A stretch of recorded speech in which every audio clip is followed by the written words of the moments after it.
आप लोग शुरू करना है लॉर्ड हार्डिंग सेकंड 1910 से लेकर के अप्रैल 1916 तक इनका कार्यकाल था।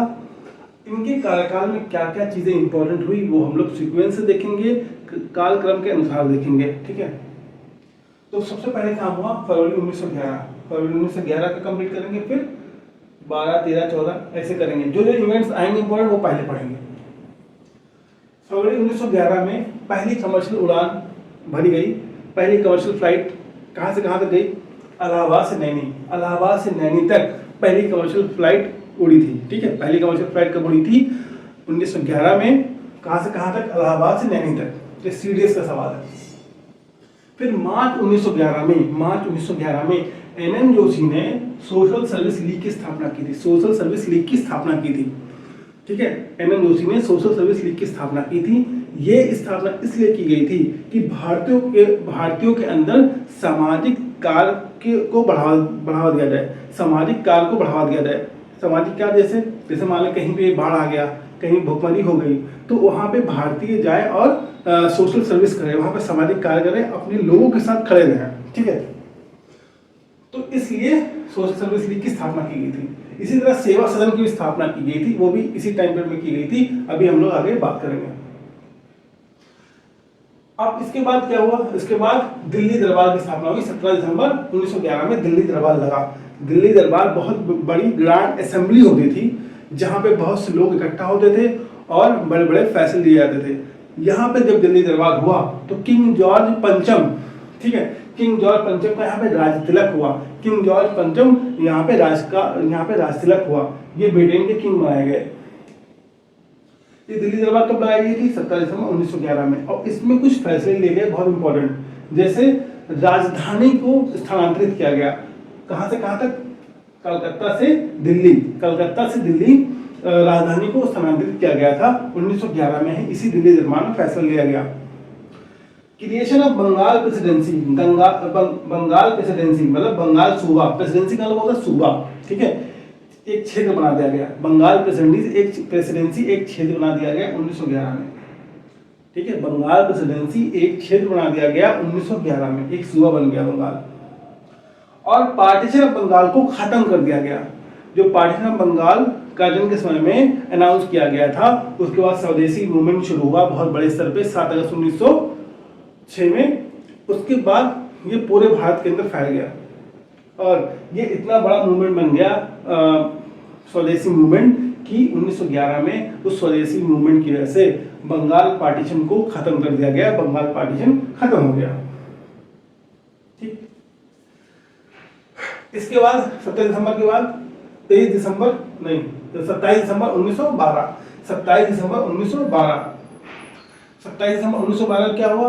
जनगणमन गाया गया, ठीक है। पहली बार जनगणमन गाया गया।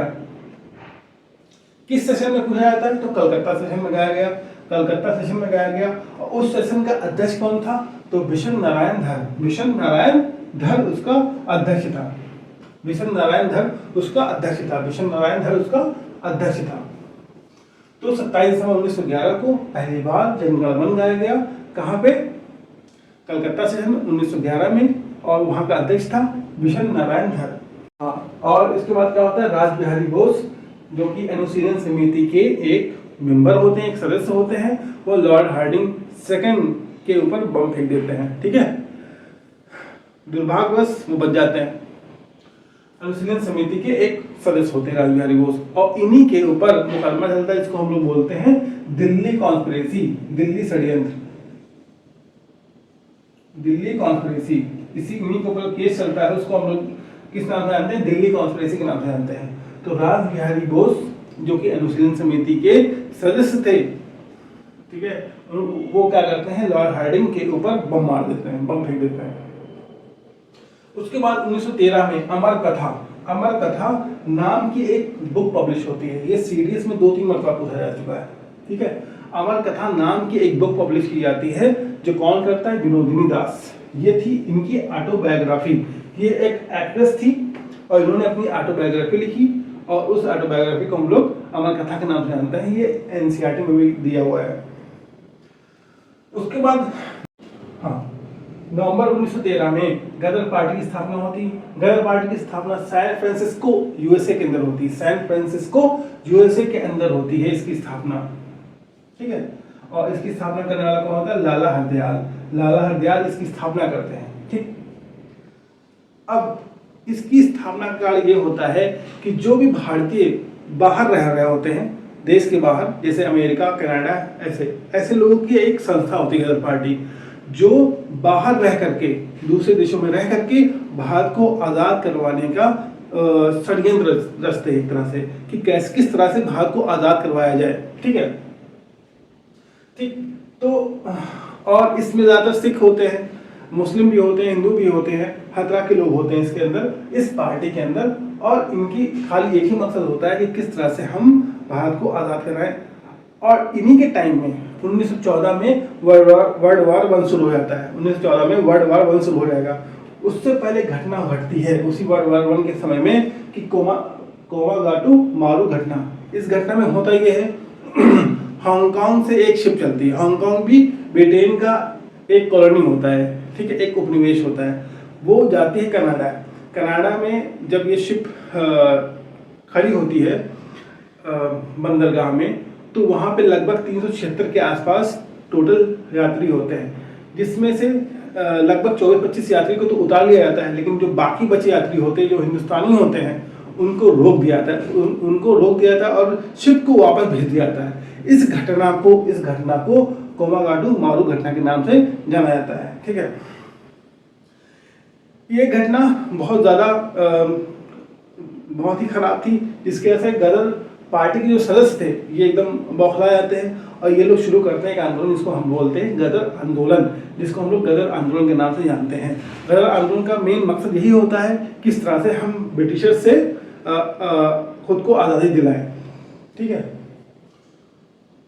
इसके बाद सेवा समिति का गठन होता है।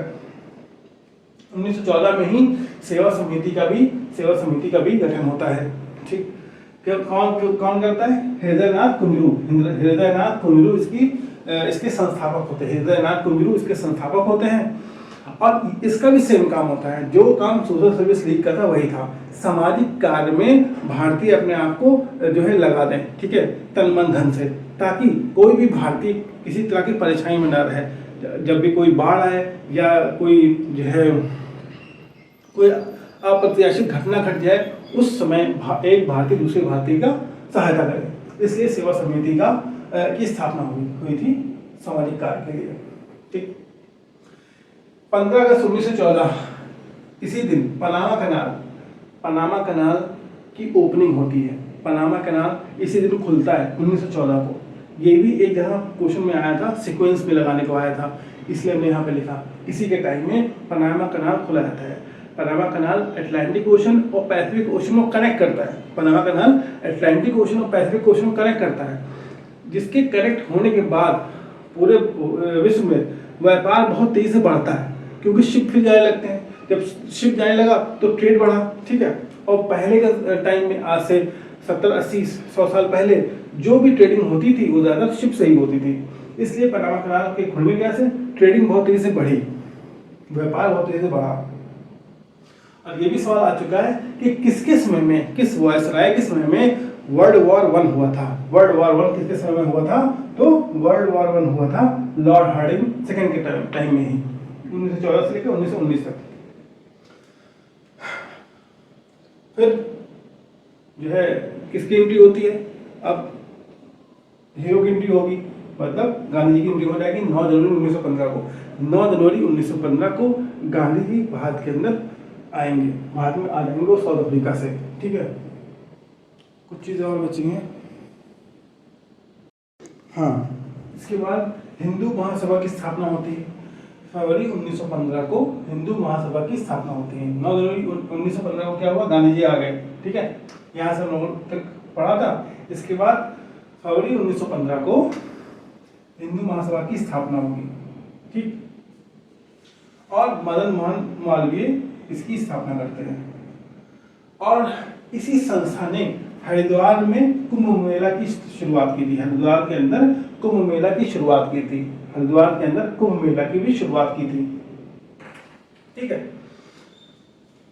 इसके बाद क्या होता है, बीएचयू की स्थापना होती है, बनारस हिंदू यूनिवर्सिटी की स्थापना होती है। ठीक है, बनारस के अंदर 1916 में ही स्थापना होती है इसकी। ये भी ईपीएफओ में आ चुका है, पीसीएस में भी आ चुका है, आरओ में भी आ चुका है। ठीक है, तो इसकी जो स्थापना हुई थी तो उसका जो फाउंडिंग स्टोन था, फाउंडेशन स्टोन था, वो किसने रखा था? लॉर्ड हार्डिंग ने ही रखा था। लॉर्ड हार्डिंग सेकंड ने ही इसको रखा था। इसका foundation stone Lord Hardinge second ने ही रखा था। और यहीं पे गांधी जी अपना पहला पब्लिक स्पीच देते हैं। अपना पहला पब्लिक स्पीच देते हैं गांधी जी यहीं पे, इसी बीएचयू कैंपस में, जब ये फाउंडेशन स्टोन लगता है उसी दिन। ठीक है, तो जब ये स्पीच देते हैं तो जितने भी राजा महाराजा होते हैं सबको लपेटे में ले लेते हैं, सबको क्रिटिसाइज करते हैं कि जो है तुम लोगों ने कोई भी अच्छा काम नहीं किया यहाँ के देशवासियों के लिए। वहां पे एक सवाल ये आ चुका है कि एनी बेसेंट ने गांधी जी को राजनीति में बच्चा बोला था, राजनीति में बच्चा बोला था। और रामचंद्र गुहा अपनी किताब में लिखते हैं कि जब पहली स्पीच दे रहे होते हैं तो ये कांप रहे होते हैं गांधी जी। ठीक है, डर के मारे, नर्वसनेस के मारे कांप रहे होते हैं। और एनी बेसेंट ने इनको क्या बोला था? राजनीति में बच्चा। तो ये भी एक सवाल आ चुका है कि किसने गांधी जी को बोला था राजनीति के अंदर बच्चा। ठीक है, तो ये पूरा हो गया लॉर्ड हार्डिंग सेकंड के टाइम में जितनी भी चीजें हुई थी वो सब कवर हो गया।